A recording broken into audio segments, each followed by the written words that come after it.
Good morning, everyone. This is Katie reporting live from Cincinnati, Ohio. Today we are going to be doing the board game design challenge for Daisy Girl Scouts. So we're just going to take a minute and wait for others to get on. So we'll wait a few minutes here.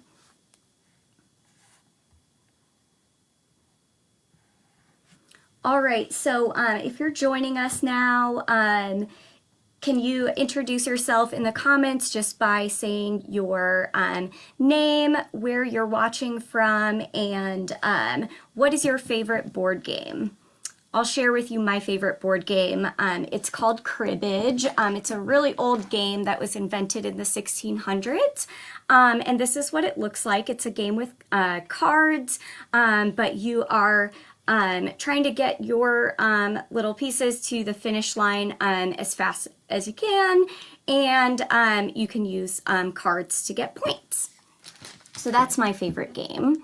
It looks like we have Kira from Upper Darby, Pennsylvania. Thanks for joining us, Kira. And Mackenzie's in. Awesome. All right, guys. We have someone from Dayton, Ohio. Phoenix, welcome. And your favorite board game is Candyland. I love Candyland. You can never be too old for that game. It's so much fun. Oh, Kira, your favorite game is Sorry. I love that game too. Oh, Candace also loves Cribbage, and she says it's popular in Maine. Awesome. Oh, Caroline from Doylestown, Ohio loves Mousetrap. I love Mousetrap. I have not played that in years. So I really want to get that game now. All right, Dahlia from Columbia, South Carolina, you love the Game of Life. Julia from Liberty Township, Ohio, loves Candyland too. Awesome. It looks like we've got quite a few people in here. This is exciting. Samantha is a Daisy from Morris, Illinois. Welcome. Emily from Clayton, North Carolina. Outfox is your favorite board game. That is one that I actually have not heard of before, so I'm going to have to look that up later. And Mackenzie, you love Ticket to Ride. Oh my gosh, that's one of my favorite games too. That's a good one. All right. So it looks like we've got quite a few people. Hi Marissa, you also love Ticket to Ride. That is one of my favorite games too. Okay. Welcome Jenny. And Charlie from Ravenna, Missouri says, hi, and loves Monopoly. Awesome. Monopoly is a good one too. That one takes a while. So if you're bored during social distancing, that's a good one to take up a lot of time. All right, Nora from Washington, D.C. loves Candyland. Oh my gosh, there are so many comments. So many people have joined us. So we are going to get started right now. So this is the mechanical engineering badge, actually one of 3 mechanical engineering badges for Daisy Girl Scouts. So this is the board game design challenge. And the whole idea of this badge is to make your own board games. So today we are going to be inventors and mechanical engineers, and we are going to just discover the creative side to engineering today. So the steps to complete this badge, there are only 3. So first, you just need to come up with a concept, an idea for your board game. And then the second step is to make a spinner, and I'm going to show you one of many ways to make a spinner for your game. And the third step is to test your design and improve it. So that's the one step that you guys are going to do on your own. I can talk a little bit about how to improve your design, but that's probably the most important step is learning from what you've made and decide what you can do to make it better, because failure is actually the most important part of engineering. It's a good thing, and we're going to learn how we can use failure to learn and to make things better. So just to get started with step one, so we're going to come up with a board game concept. So you guys are all going to do this on your own, and I'll just kind of show you what I've made. All right, so but before we do that, I'm going to give you a little bit of history of board games. So board games have been around for a really, really long time. And the one thing that they all have in common is that they all started with an idea. And so we're going to come up with some ideas today. And I'll give you some examples of some board games that I have that just show you a little bit about how board games can have totally different concepts. So this one here is called Mancala, and it was actually invented in a country called Eritrea, which is in Africa, in the 5th century, so a really long time ago. It's one of the oldest games out there, and it's a game that once it was invented, spread all across Africa and Europe. So it's just gone all over the world. This is a game that I've been playing since I was really young, and the object of this game is that you have all these little glass stones that it's really hard to see. I can't really like set it up as a board, so I'm just going to kind of show you, like, you'd put 4 glass stones in each of these little slots, and you have one person. It's a 2-player game, so you have one person on either side, and then these spaces at the ends are where you want to collect as many of these glass stones as possible. So as you go about playing this, you grab the stones and then you drop one in each until you get to the very end, and then whoever has the most stones at the end, when all of the pieces are gone from here, or as many as possible, then that person wins. So that's a good one. And I showed you this one a little bit earlier, but this is cribbage. This one was invented in the 1600s. That is a really fun game. It's a little harder though, so it's just a little bit more advanced. And then one more example of a different board game. This one's a little bit more modern, and it is called Sequence. Who's ever played Sequence before? I bet a few of you have. All right, so this is what the board looks like. So it's a little tough to see here, but as you can see, there are cards, just like a deck of cards. So there's one of each cards in a deck on there twice, and then you have a bunch of little game pieces and cards, and so you're trying to find the matching cards to make a sequence of 5 pieces in a row on your board. So that's a really fun one, and that one I think was invented in the 70s, 1970s. So that is a great one. Okay, so now that we've just seen a few different examples of board games that you can buy at the store, we're going to dive into creating our own. So I made my own board game just out of supplies that I have in my house. So, you know, since we're social distancing, I can't just go into the store and buy all these things that I wanted. So I had to get really creative. So, what I did was I created a road trip game because I really want to go on a road trip, and I'm just getting really excited for the next time I have that opportunity. And so this one, I made it out of cardboard. So you can see it has a path, and I apologize, it's a little hard to see with the lighting here, but you have a path where you start all the way up at this corner here, and then you go all the way down the path until you get to this little sunshine mountain over here. And so what we'll do is we'll create a spinner, and I'm going to show you how to do that for step 2, but you spin the spinner, and it tells you how many spaces to move forward, or I kind of wanted to throw some fun things in there too. So like, it's not just how many spaces to move forward. There's one where you run out of gas, and you don't get to move forward that turn because you need to refuel. And there's another one where there's a traffic jam, so you actually have to move one space behind the player that is closest to you. So That was just a way that I got a little creative, but some of them are just move forward a few spaces, you know, 1 space, 2 spaces, 5 spaces, things like that. And then to just kind of throw a little more fun into the game, I actually put some fun things on my path too. So, and again, I apologize, it's really hard to see because it's on cardboard.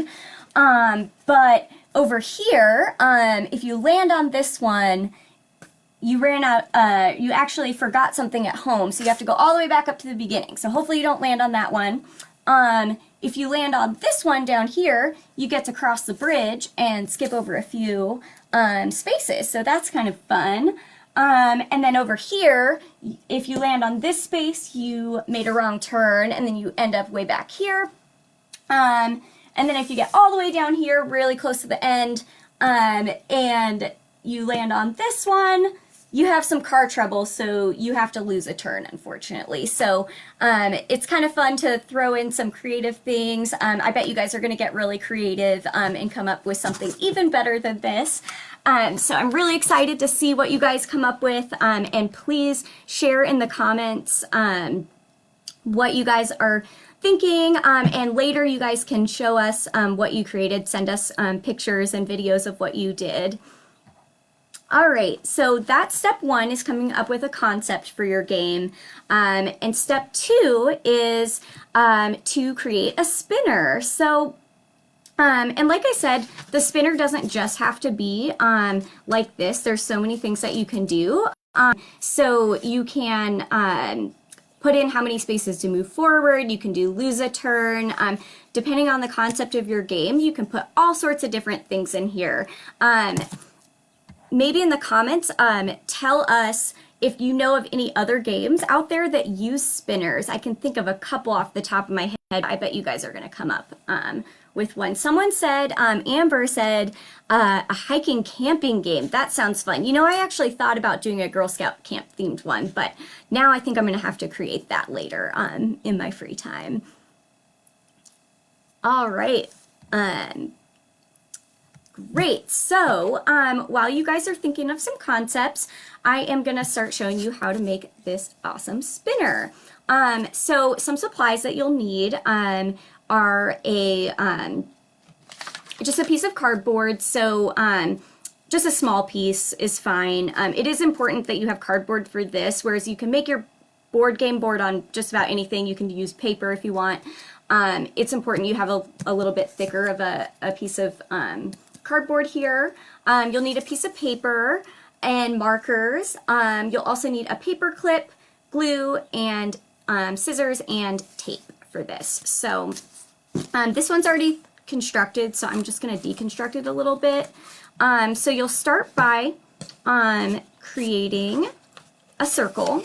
And so what I did to make my circle, sorry, this is upside down, all over the place here. So I just traced something that I had in my home that was in the shape of a circle, and I just cut it out. That was the easiest way to do it. And then I drew basically like a pie.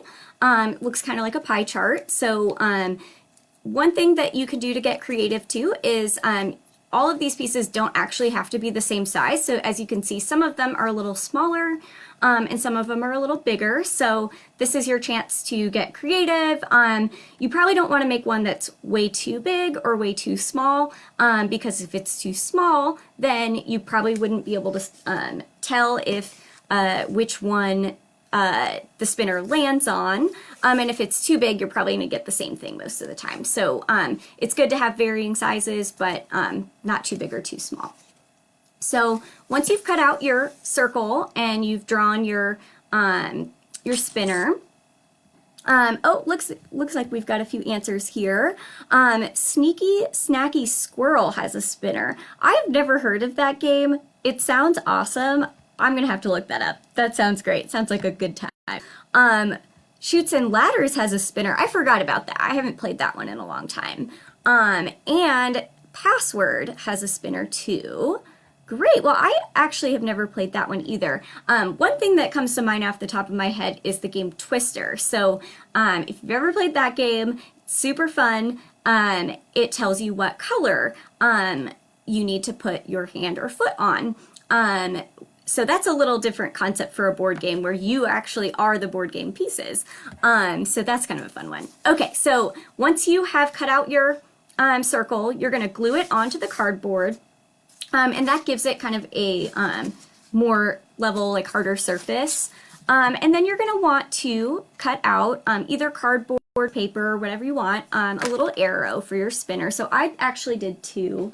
I did a paper one and a cardboard one. So what do you guys think is going to work better? Do you think the paper will be the better spinner, or do you think the cardboard will be better? I'll just wait a second and see what you guys say.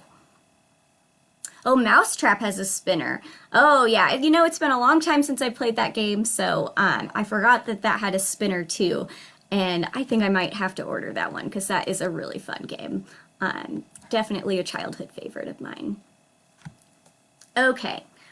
So while you guys are coming up with your answer, the next step is to actually make the spinning function, and this is where the mechanical engineering comes in handy. So there's actually many ways out there. I was looking up different ways to make a spinner for a game, and because we're social distancing, I wasn't, like I said, I wasn't able to go to the store, so I just had to rely on all the stuff that I had at home, and I didn't have a lot of the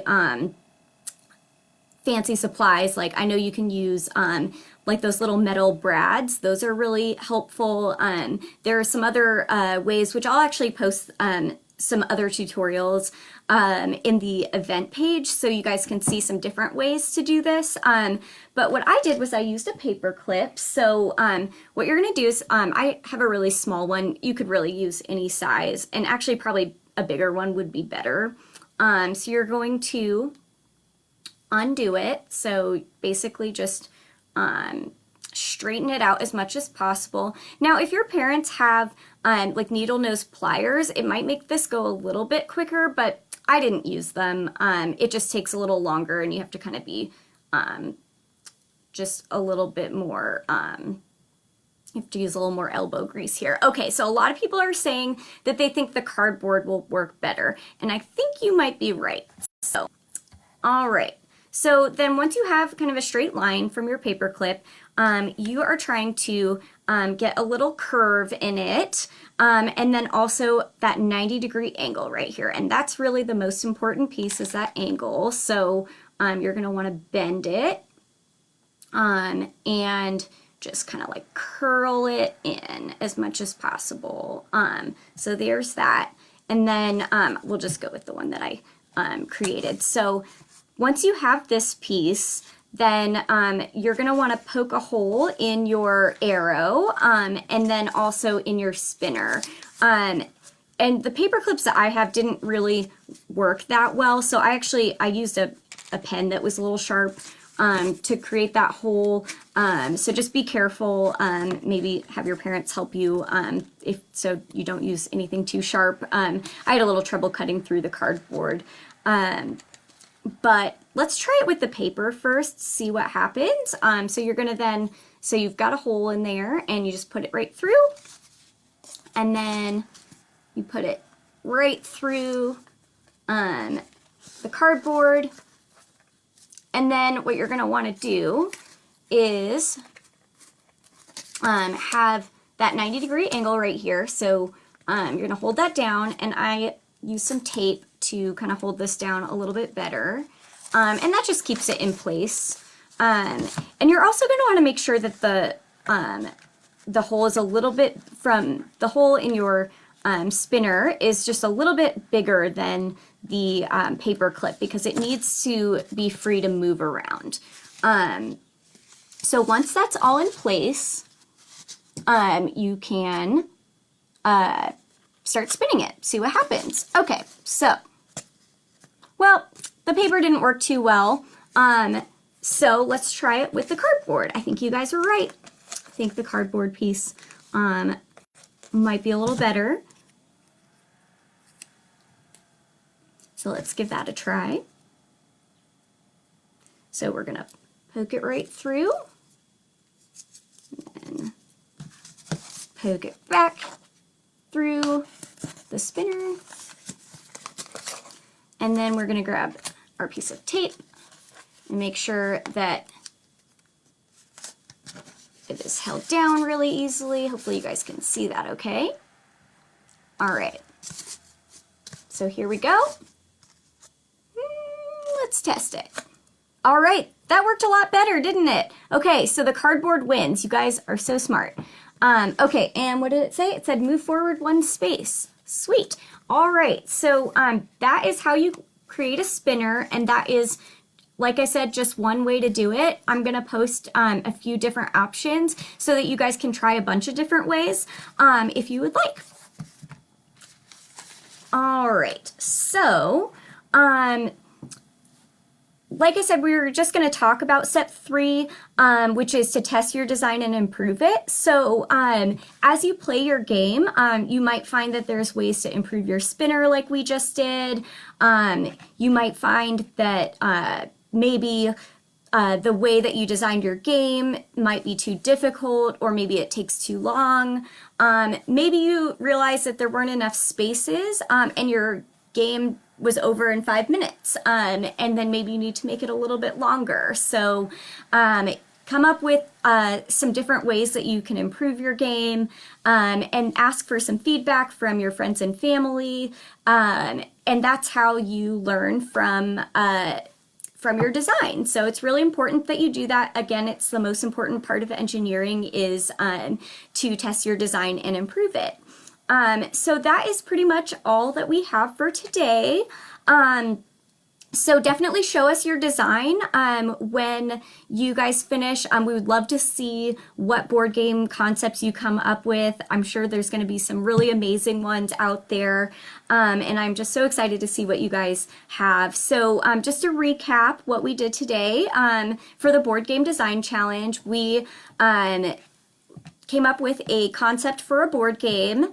We created a spinner, and then you guys are going to make those on your own and test and improve your game design, which is the third and final step. So if you're not a Girl Scout and you enjoyed watching our live stream today and you'd like to join, you can learn more about Girl Scouts and how to join by going to girlscouts.org/join. And then today, later this afternoon at 2 p.m., you can join us for another live stream event to learn about letterboxing. I'm really excited for that one. Our outdoor team leader, Vicki Proctor, will be showing us all about letterboxing later. So thanks everybody for joining us today. I had a lot of fun, and I will go back through and answer any questions, and definitely show us your board game design when you're finished. Have a great day, everybody.